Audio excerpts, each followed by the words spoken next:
Hello there everyone and welcome to another edition of Lydia's Crafty Corner with me, Lydia, in my little crafty corner. So today we're going to be doing a blackout technique, but this time with markers. So to start, I do have a piece of white cardstock here and it's 4 1/4 by 5 1/2, and I'm going to go ahead and mask off all of the edges by 1/2 inch. So I'm using the Satin masking tape from Altenew. This works perfectly and I'm using the guidelines on my cutting mat to make sure that they are nice and straight.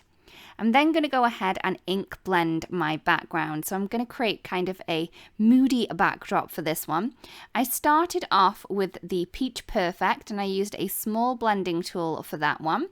I'm then going to go ahead and move on to my next colour, which would be the Pink Pearl. And then once they are both in place, I can then go ahead and kind of go over with the lighter colour to make sure that the blending's perfect. Once I'm happy with the blending there, I'm moving on to my third colour, which is the Cotton Candy. I love this really beautiful pink colour. Again, I'm kind of blending that one out again with the lightest colour, so the one above it. I'm then going to move on to the Deep Iris ink and then blend that out again with the Cotton Candy at the top. And then once I'm happy with the blending on the purple, I can then move ahead to the darker shade right at the bottom. I did start with the Desert Night ink, but then I decided that this wasn't the colour that I was after, so I've gone over the top of that one using the Dark Night ink to give me a really dark navy colour, and then blended that out again with the purple, so the Deep Iris.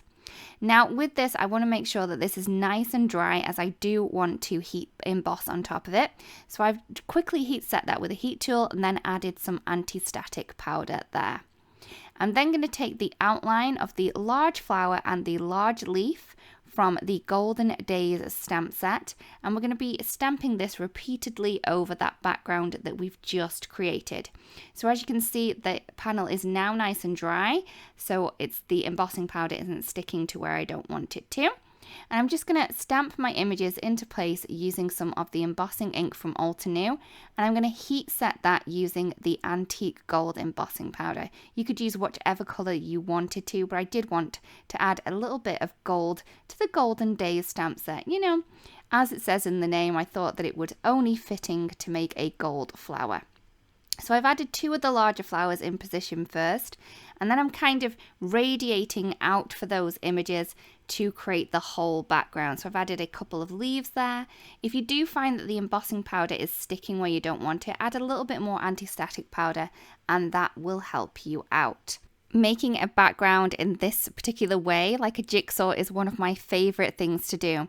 All you need to do though is make sure that you kind of go off the edges and fill in any spaces just with random parts of the stamp, just to make it look like it's a whole kind of pattern paper. So once that's all complete, I can then go ahead and add a little bit of detail. So all I'm going to do is I'm going to take the last layer from that flower from the Golden Days stamp set, and I'm going to be stamping this into place onto the outline using some of the Antique Gold ink. Now because this is a pigment ink, it is highly pigmented and also opaque, so it's not going to show the colours through very much, so the ones that we do have in that background. So I'm just going to go ahead now and kind of fill in all of the other flowers that I have there with the third layer from the image and the Antique Gold ink. So once I've finished the flowers, I'm then going to take the third layer of the leaf, so the last layer, and I'm going to do exactly the same. So I'm just stamping that within the outline. Once I've done with that, this is where our little blackout technique comes in. You could, if you wanted to, mask out all of the flowers and then use some ink to go over the top, but I decided to use a marker. I find that this way is much more controlled. You can get right up to the edges this way, and that masking around the outside will help you keep the lines straight too. So that was the jet black marker I used for that. Once that has all been coloured in, all of the background, I can then remove the masking tape from around the little background that we've created. And I just love how magical it is when we pull that away and the background is so beautiful and bold, and then we have that white edge around it. So once I've done that, I'm then going to add this onto a card base. This is 4 1/4 by 5 1/2, and I just used some of the jet black cardstock for this. I'm just going to add some glue tape into position on the front and then add my panel into place.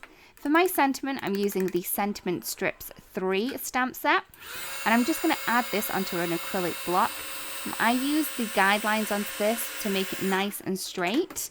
So once I've done that, I can then add some embossing ink to the sentiment, stamp that into place onto some jet black cardstock, and then I'm going to heat set that using some of the antique gold, so the same colour that we used to emboss the flowers and the leaves on the background. Once that was embossed, I then trimmed my little sentiment strip down to size and then added some foam tape behind to add this into place. And here is the card complete. I really do hope that you liked the card and that you've enjoyed the video as well. If you do create a card that was inspired by this, it'd be great if you do share because we'd love to see. Thank you so much for watching, everyone, and we'll see you again really, really soon. Bye-bye. Hello there, crafty friend, Lydia here.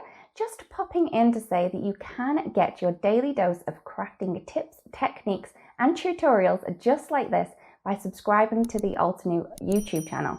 All you need to do is click on that little bell up there and you will never miss a video. Thanks for watching. Bye-bye.